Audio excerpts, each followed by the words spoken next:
ñu ñëw léegi ñu ñëw ci ñaareelu poñ bi moo newoon poñ bu njëkk bi ñeel li nga xam ne rek moom mooy recours bi le président daal di dugal ca conseil constitutionnel Babacar ñaareelu poñ bi mu nekk rek Pastef le messianisme et les dissidents jamono ci nag loolu mooy terme yi nga xam ne moom la ñuy gën a utiliser. non mais boo ko xool parce que bi ciy gën a nekk daanaka actualité mooy sortie bi nga xam ne Fifi Diakhaté def na ko. ak texte bi nga xam ne également aussi bind na ko. dellu si waat ci lu yaatu lu tax mu war a mën a woo askan bi na leen nañu nekk derrière lu jëm ci wàllum projet bi pour daal di ko matérialiser ndax jàpp nañ ne projet boobu aujourd'hui moo nekk en exercice te ki koy piloté mooy son excellence le président Bassirou Diomaye Diakhar Faye. yeneen yi nga xamante ni tegu na ci mooy Pastef ci ni muy doxee. xam nga baatu messianisme bi bu ñu ko indee mooy c'est quelqu'un koo xamante ni dafay taxaw. nekk ci kanamu ñu bare. wala nekk ci benn kuréel boo xam ne c'est à lui de décider sur tout. ses propos wala lépp loo xamante ni ci ay mbiram la ñëpp dañ ci war a topp de manière aveuglée maanaam da nga koy nangul déggul ko gumba tëxlu moom bu waree jël kàddu yow da ngay muuma dootoo mën a tey wax bu waree xool yow doo waratoo gis bu waree également aussi peut-être déplacé wu yow waratoo maanaam nit koo xamante ni daanaka daal il est au-dessus de tout ci li nga xam ne loolu la ñuy décider ñenn ñi loolu lañ jàpp ne peut-être au sein de Pastef avec le président de parti politique dafay mel ni ci sens boobu noonu moom lay doxee moo tax ñoom ñu yaakaar ne Ousmane Sonko ci wàllum parti ak ci doxalinu politique messianisme bi noonu lay nar a demee ñu baree jàpp ne non c'est pas comme ça que ça marche parce que Chérif Diouf moom yàgg na jàpp ne moom du mos a d'accord ci phase bu mel noonu parce que nee na ñoom également aussi ce sont des personnes bien formées qui ont des carrières yoo xamante ni am nañ jaar-jaar am nañ lépp ces personnes là peut-être que dañ leen a jaay benn idée mais dafa coïncider ak ñoom tam seen ay gëm-gëm parce que ñoom nee nañ nekku nit ñoo xam ne ay nit ñu katakay ni lañ ba da ngay yëga-jëgati rek dugal leen ci benn mbir lépp luñ fa buum wala luñ fa buum mi rek ñu ne woy d'accord nañ te booy xool bu baax a baax au sein de Pastef arrivé seen maanaam seen arrivé ci biir espace politique bi dafa am lu mu wane ci wàllum politique mais également aussi ci wàllum profil yuy war def politique au-delà de leur président de parti politique mooy Pastef leur arrivé ci wàllum politique dañoo gis ne derrière le leader il y a également des leaders ak yenn têtes yi nga xamante ni am nañu ko raison de plus on nous parle aujourd'hui de 4000 cadres bi ñu ko doon wax dans ce sens là les gens li ñu doon retenir mooy sur le débat public Pastef est venu en façonnant exactement l'espace politique sénégalaise ci argumentation ci yenn profession yi nga xam ne ñenn ñi am nañ ko mais ci yenn poste de fonction yi nga xam ne ñenn ñi également aussi am nañ ko kon donc ces plusieurs personnes là bu ñu regroupé wu autour d'une idée c'est parce que peut-être dafa nekk loo xamante ni lu ñuy nangu la li ñangu la mais duna lu ñu leen jël imposer leen ñu nangu ko moo tax ñoom nag dañoo jàpp seen biir que ne aujourd'hui baatu messianisme kenn du leen ko wax parce que ñoom aussi lu mu gàtt am nañ jaar-jaar am nañ lu ñu xam am nañ fi ñu nekkoon am nañ vécu am nañ lépp kon bu ñu gëmee dara c'est parce que dañoo toog setantal ko xool ko ba mu doy leen après ñu doog ci dugg loolu nag boo ko xoolee baax dafay ñëw leerawu ci côté bi parce que loolu léegi ñi koy théoriser ñëpp mooy ñi nga xam ne également aussi ci même fànn bi ñu duggee woon la tey ñooy théoriser baatu messianisme mooy ñi ñu wooye les dissidents maanaam ku mer génn rek ne parce que waa ji dañ ko bëgg a jàppee ab nangam te pourtant yow ba nga ciy nekk aussi te pourtant yow ba nga ciy nekk aussi yow noonu nga doon doxee noonu nga doon gisee parce que ñi fi nekk ñëpp seen argumentation mosul jëm ci kenn au sein du parti politique mosuñu applaudir kenn au sein du parti politique mosuñu gëm kenn au sein du parti politique benn nit moom lañ doon waxtaane benn nit bu ñuy photo wu ci waral la ñuy sukk benn nit moom la ñuy affiché ci photo benn nit moom la ñuy jaay benn nit moom la ñuy déewante waaw léegi nag après léegi bu xaajaloo bi ñëwee nga ne waat li ñu di def jëmale ko ci benn nit bu warewul parce que parti politique warul mën a doxee noonu te pourtant au fond sax le parti politique ne marche pas ainsi parce que gis nañ ne également aussi il y a plusieurs argumentations parfois il peut arriver que le président du parti politique waxee nii am ñenn ñoo xam ne peut-être parce que récemment dalal nañ fi Cheikh Thioro Mbacké mu ne bi Ousmane Sonko waxee ci wàllum maître Moussa Sarr man d'accorduma ci woon am na ñeneen ñoo xam ne peut-être parfois ñu jël ay décisions dañ naan d'accord Chérif déjà ci li ñuy wax fii bi ñu toogee fii mooy il peut arriver que parfois ci biir discussion yi président bi mën na proposer loo xam ne ñoom sax duñ ci d'accord mais après dañ ciy waxtaan ba mujjee ci jubee ça veut dire que ne dañuy teg sur la table plusieurs idées di waxtaan ba jubóo mais ci biti ñoom bu ñuy jaay kenn nit la ñuy jaay loolu nag ça peut arriver par rapport ak objectif yi nga xam ne samp nañ ko léegi qu'est-ce qu'il faut retenir ci dissident yi est-ce que loolu dafay wane benn instant que ne l'argumentation bi war a mën a am pour expliquer réellement la décision de sortir de Pastef moom moo des wala ndax doye bi moo jafe expliquer wala ndax réellement aussi il faut retenir que ne en politique am na fu ñuy toll les gens n'ont pas de problème pour di deltu ginnaaw par rapport ak décision yi nga xam ne mën nañ ko jël wala di am problème pour lu ñu mën a layalee seen ay décision rek baax na aussi. jërëjëf Babacar Kébé. Birama Camara mu mel ni depuis que le président a employé le mot messianisme moom la ñi nga xam ne ñoom ñooy ay alliés am di utiliser bu ñu bëggee dem rejoindre le président de la République waaye itam Pastef jàppee ñooñu dem rejoindre le président de la République comme ay dissidents maanaam ñi nga xam ne ñoo ñëw tënkuwul ci règlement parti bi. xam nga en fait boo gisee ñoom seen comportement maa ngi envoyé Aliou Ba benn photo photo bi nga gis suma waa ji wala copain Diallo ni mu sukke nii ndeysaan sama copain la moom mu nekk ak sourire bi njébbalu bi xam nga parfois da ngay doo comprendre ñenn ñi xool ko rek tey moom moo toog ci palais bi di ñu bind ay textes di ñu bombarder ay textes ay lii duñ ko nangu messianisme ceci cela wane ni yow tu es un bouclier wane ni tu es un combattant te ba xeex bi tare kenn gisu la kenn déggu la ba nit ki ngay defaan tey ba mu nekkee ci kaso bi gisuñu benn yoon foo jógee xataraayu ni da ngay yëngu-yëngal ngir ñu libérer ko ndax dañ ko jàpp injustement tey waaw sëñ bi non il faut ñu def kay benn 10 secondes de silence rek xool photo bi parce que booy wax borom del bi kan la non borom del bi kay xaw ma ko moom day déyaate loolu c'est autre chose quoi c'est autre chose mais ki nga xamante ni sa leader la ngeen bokk parti terewul yaa ngi sukk ci kanamu sëñ bi di photo wu waaw mais mën na nekk dafa am si photo bi est-ce que mën nañ sentir de l'admiration wala qu'est-ce qu'on peut retenir avec ce cliché admiration avec ce cliché non avec ce cliché parce que nga xamante ni yéen a bokk bureau politique bokk parti nga xam këram ngeen mën a gisee te anytime ngeen mën a waxtaan ba werante sax ba tegante dëna boo xam nga lii nii am na lu muy illustré tey bu mbir yi soppeekoo ba nga bëgg a wëlbatiku ni kii nii ma jàpp ni mooy sama leader di ko jaay sénégalais yi lu mu wax ma ni waaw lu mu wax ma génn tey moom lay dénigrer ñeneen ñi ma àndaloon ci biir parti bi day wan ni dañuy def du messianisme dañuy jaamu benn nit dañuy jaamu nit lan moo changé entre temps ci diggante bi lenn rek moo changé mooy pouvoir yegg si na pouvoir nag nee nañ du soppi nit day wane sa jikko ji nekkoon ci yow te nëbbu mais am na nit ñoo xam te duñu mës a changer xam nga. mais nag li il a expliqué nee na li tax ñoom ñu doon doxalee ni bi ñu nekkee opposition mooy par exemple ñëpp dañ doon attaqué Ousmane Sonko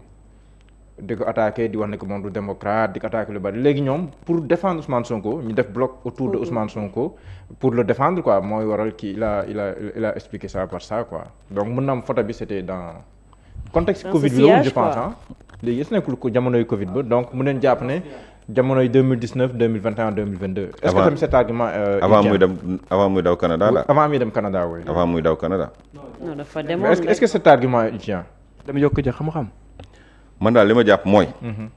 da ngeen nekkoon ci benn mbir pendant tout ce temps. ngeen nuroo gis-gis bokk gis-gis nuroo ay kàddu. di photo wu leer waaw. di photo woo ko ree ak yeneen yaanaa d'autres bëri na tey yëf yi warul mën a soppeeku parce que yaa ngi ci nguur ñam nga njoowaan li neex na lool bëggoo cee wàcc ba tax nga yëkkati yenn kàddu yi parce que tamit suba du añ du reer mais lu mat a sedd la débat bi je pense que war na mën a bañ a yegg ci yenn yi te tey boo koy wax waroon nga mën a wax ni ba nga ca nekkee nga ko gisoon wala ba nga ca nekkee doon nga ko dund. nee na Sonko daf leen nax.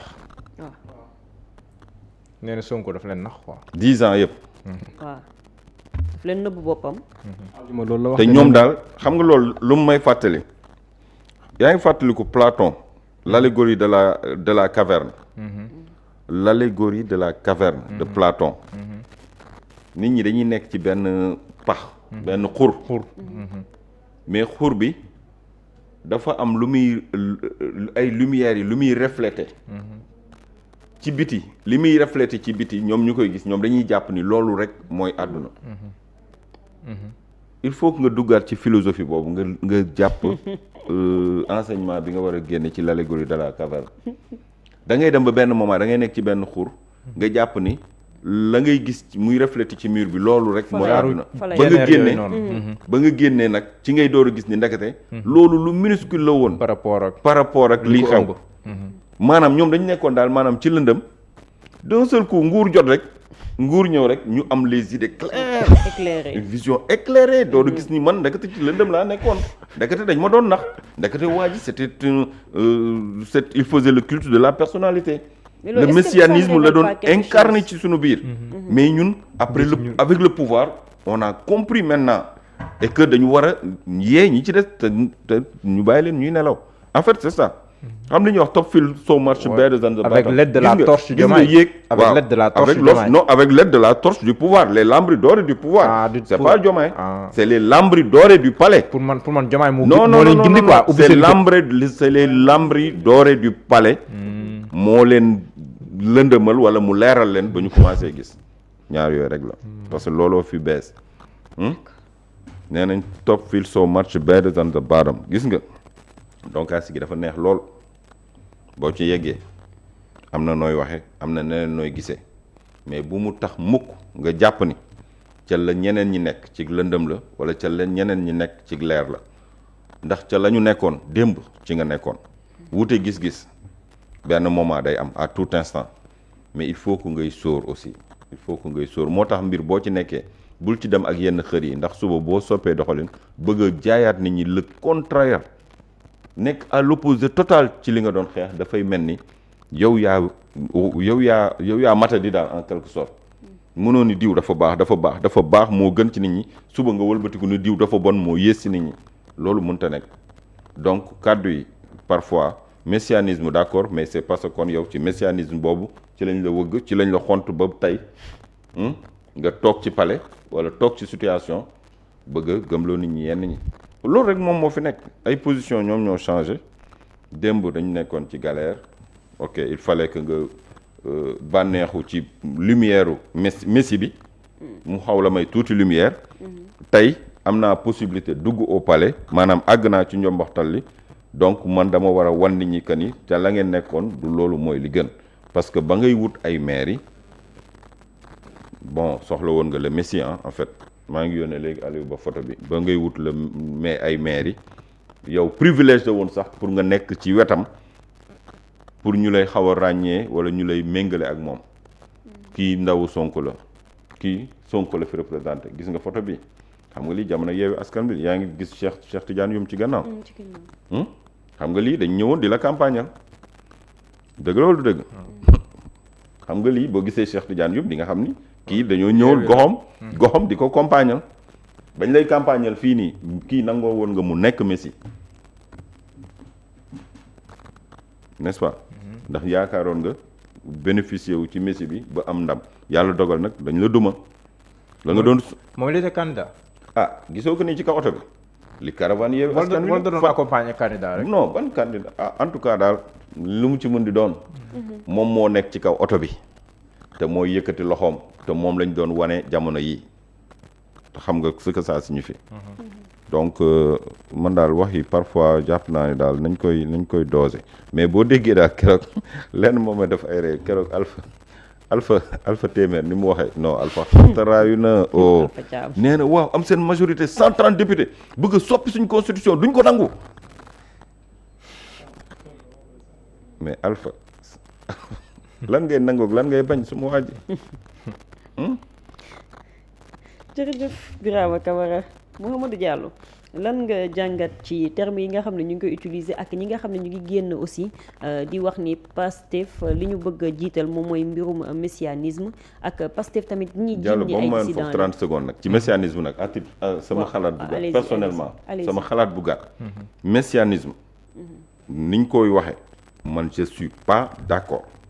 parce que lu tax waruma d'accord mooy tey démb waroon nañu wax ci parti socialiste parti socialiste moo gën a yàgg ci Sénégal xoolal parti socialiste fi mu jaar Senghor ñëw na ba jàll Abdou Diouf ñëw na ba jàll Tanor ñëw na ba dem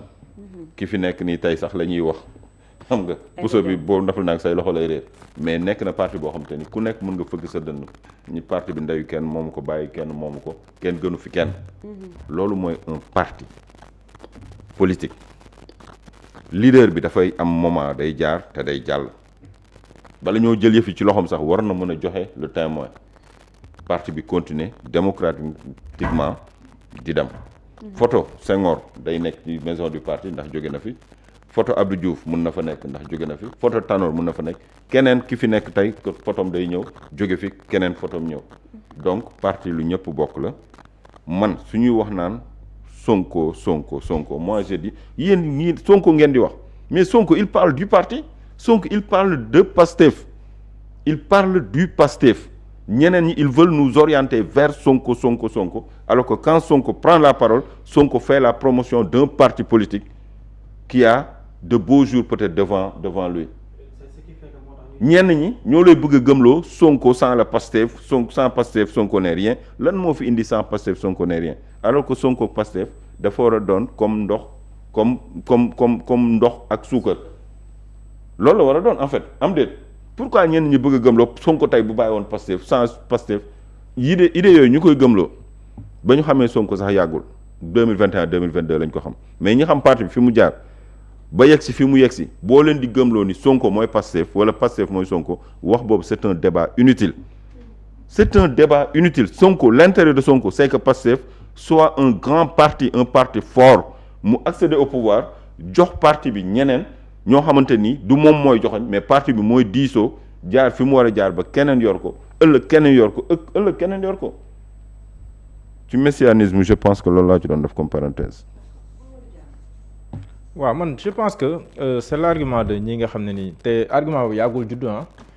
boo xoolee mi ngi njëkk feeñ ci le 2 mai bi président Bassirou Diomaye Faye di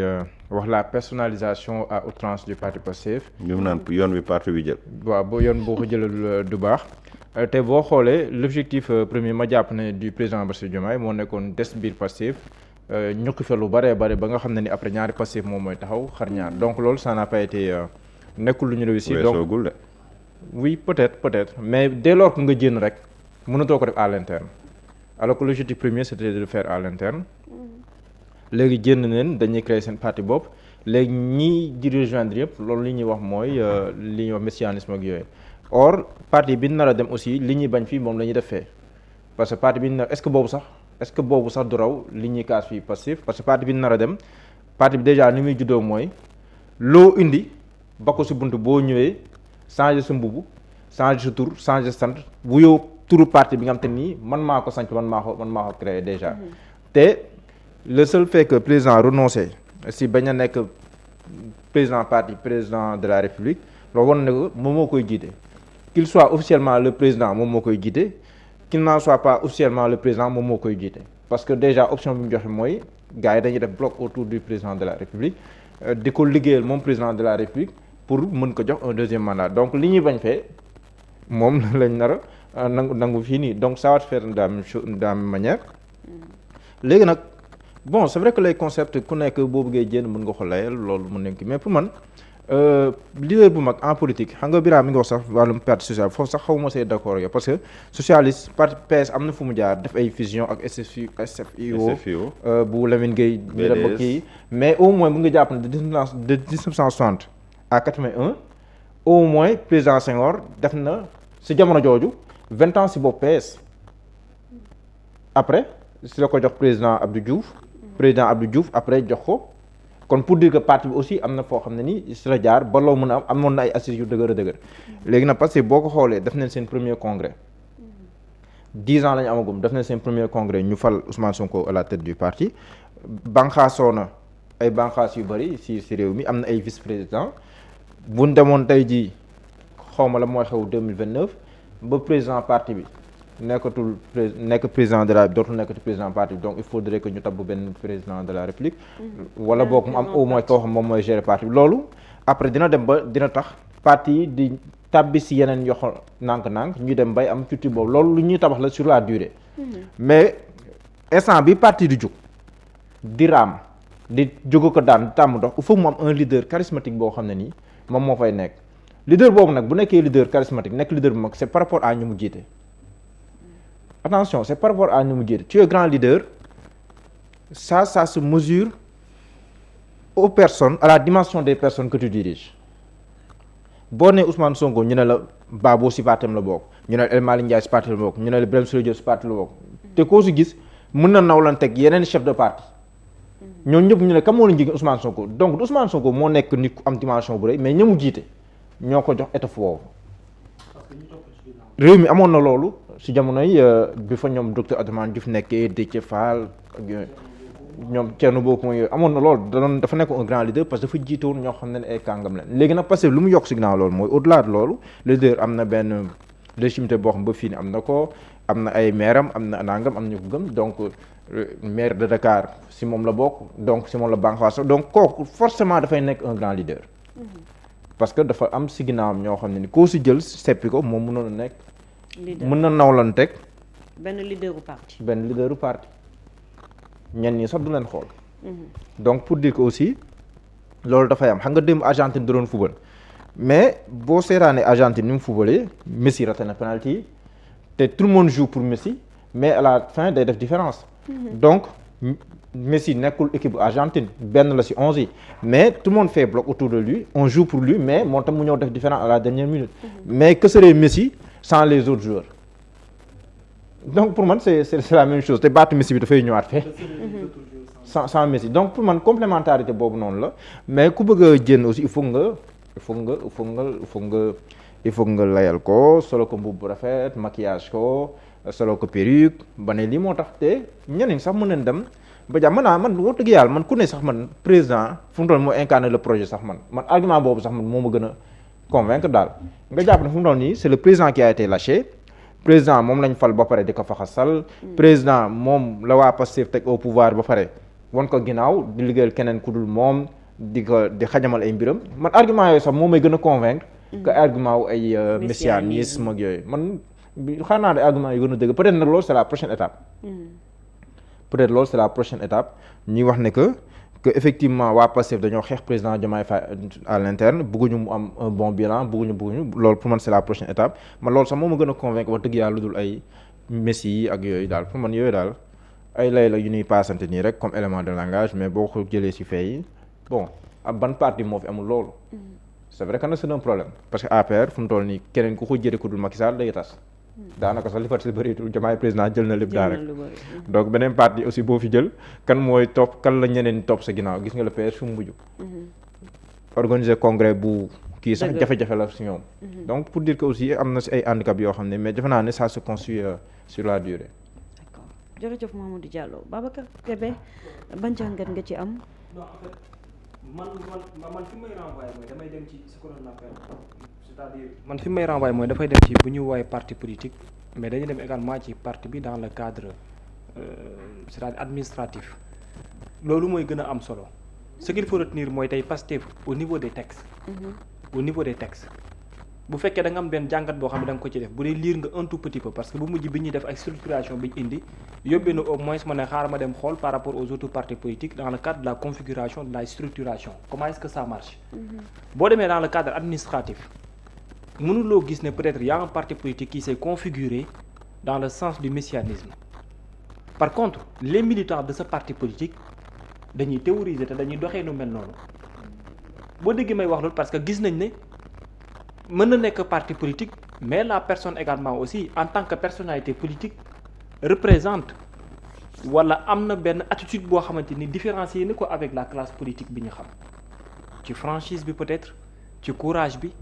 ak peut-être aussi ci yeneen ak yeneen nit bu mel noonu soo ko amee am benn configuration boo xam ne def nga ko en terme de structuration d'une association mais pour nga mën ko jaay dafay nekk loo xam ne produit bu yomb la pour nga jaay ko Ousmane Sonko en certain moment est-ce que mënuloo wax ne moom tamit peut-être que def na tam du messianisme à travers son candidat en 2024 parce que au-delà du programme de Pastef pour jaay le président en 2024 Ousmane Sonko ne disait souvent Bassirou Diomaye Diakhar Faye nii la Bassirou Diomaye Diakhar Faye nangam la Bassirou Diomaye Diakhar Faye nangam la c'est-à-dire cette théorie là ñi jàpp ne peut-être parfois mooy def l'essentiel d'un parti politique tel n'est pas le cas par contre dara boo koy jaay da ngay xool lan mooy nekk différence su nit ki par rapport aux autres pour nga mën a argumenter ci loolu mais le parti politique li convaincre mooy sa configuration de manière générale et la configuration du parti politique bu ñu dem maanaam à travers les textes et tout ñi ñëpp xam nañ ne Pastef aujourd'hui en termes de structuration fait partie des partis nga xam ñoo fi gën structuration au niveau national et en termes également aussi de représentation ni ñu mel et tout dafa am loo xam ne looy wax par contre nag parti boobu également aussi dafa am loo xam ne loolu toll loolu du ay question de lu ñuy nangul la ci Ousmane Sonko et d'autres dañoo dem ba benn instant boo xam ne même ñi nekkay alliés am dañoo bëgg sa personne pour mën a am benn gain politique bi loolu si l'on se rappelle en 2022 ci élection yi fi amoon dem nañ ba ñenn ñi dañ ne woon Ousmane Sonko ak lu mënti xew na ñëw seen gox ba ci biir Pastef également aussi ñenn ci ñoom ñi nga xam ne tey ñu ngi koy jéem a bañ dañoo dem ba bu ñu sampee seen candidat parce que joxoñ jamaay bi sax way dañ naan ko yow ñëwal non Sonko mooy jamaay mooy Sonko xanaa messianisme fa la yem waaw jeex ba pare encore mais bon meeting Kër Massar terrain Yékini ça dit tout ce jour-là qui avait le micro qui a parlé comme peut-être voilà tu vois en fait man pour man yooyu dafa doon ci li nga xamante nii bàyyi ko wul ci Ousmane bàyyi ko wul ci waa Pastef lu tax ñi nekk di wax par contre dafa nekkoon benn moyen boo xam ne parti politique bu exister dafa am nu ko nit ñi war a mën a jaay ba mu am fu muy toll d'autant plus nit bi ngeen koy jaarale am na noo xam ne am na ko comme melokaan bu ko différencier ak yeneen politiciens yi c'était ça l'atout de Pastef avec leur président de parti politique profité nañ ci jaaree nañ ci def nañ ko ba à un certain moment jox na leen benn résultat bu positif te amul kenn ku mën a wax ne yow bokkoo ci nag ñoom ñëpp la de A à Z même bu dee sax ci biir parti politique bi en terme de doye et tout boo génnee titre président bi lim parti bi jox ñeneen ñi loolu la jox Ousmane mais aux yeux de l'opinion ñoom jaay nañ Ousmane de sorte que li Ousmane di représenté amul kenn ku ko mën a représenté ci biir parti bi te loolu nag li koy def d'habitude mooy la personne loolu dafay am ci nit ki lay nekk mais ça veut pas dire que ni ne peut-être le parti politique marche dans un sens boo xam ne da ngay jàpp ne voilà parce que aussi parti politique buy am tamit doo mën a ñëpp dañuy ñëw rek takk seen ay bët sañ seen ay nopp ñëw rek yegg seen waaw ñëw rek yegg seen ne salaamaaleykum maa ngi nii non mënul nekk sax par contre li koy gën a waral mooy parti politique ba configuration bi li koy def yéen ñëpp da ngeen di participer kon ça veut dire que foofu ay borom xalaat kese fa nekk su ñu bëggee gëm na parti politique bi ça marche comme ça problème bi doon léegi nag li Mouhamed wax moo ci nekk aussi man je le dis souvent nit ki boo nekkee ci dara ba gisatoo ci parfois nekkul une obligation ci biir parti politique toujours da ngay dem ci li nga xam ne daanaka moo di courant wu parti bi ci li mu bëgg toujours mënul nekk mën nga dem ba benn instant nga gis na parti bi ni muy doxee doyatul la mais loolu c'est très simple argumentation bu simple la. wala Sonko doy ma Diomaye ma Diomaye moo ma doy. ils sont très libres de le faire parce que ñoom ñi dem nii ñëpp après aussi ça peut s'expliquer ainsi. Fifi Diakhaté bu ko neexee mu toog libre ne parti bi ni ngeen di doxee kii li muy incarner moo ma gën a liggéey di incarner. mais il est libre de le faire. c'est simple oui mais bon nañ bañu doo contredire sa bopp mooy li may wax bul di contredire sa bopp. boo contredire sa bopp bi mën na la yóbbee ci ñaar mooy peut-être parfois nga bëgg a layal trop ba far yow. am effet contraire la sa bopp effet contraire bi ndax bu xam nga bu njëkk bi dafa ñëwaat ci sensu ne non parti politique bi ci ni muy doxee nangam parti yooyu yëpp après problème lay nekk donc mbir man yomb na fii bu kenn moomu fi kenn ku fi bëgg a bàyyi parti politique dem ci beneen tey libre de le faire demal bul chercher trop à mais li nga dénoncé wul bi nga nekkee ci biir bul dem ba yegg ci instance suprême di ko door a dénoncé xam nga bu fekkoon ñiy dénoncé dañoo nekkul ci situation extrême dañu nekkul ci donkaasi gi di nga ni li ñuy wax nañ ko dégluwaat nañ ci bàyyi xel mais ñoom dañoo àgg fi ñu bëgg a àgg ba pare waaw doo ko gëm yéeg ci échelle bi ba pare bëgg a jàllax échelle mu daanu ni keneen bu mu yéeg wala parce que fu mu toll nii ànd ak Sonko c'est synonyme de nga mën a ñàkk li nga yor ah mais bien sûr loolu tamit gars yi parewuñ pour loolu moom moo tax parfois aussi del xool man daal li ma leen di wax mooy Sonko xëyul suba nit ñi topp ko naan ko ay Sonko na mën a la ak Sonko lii Sonko la daan na fi jaar ci ay mbedd kenn du ko topp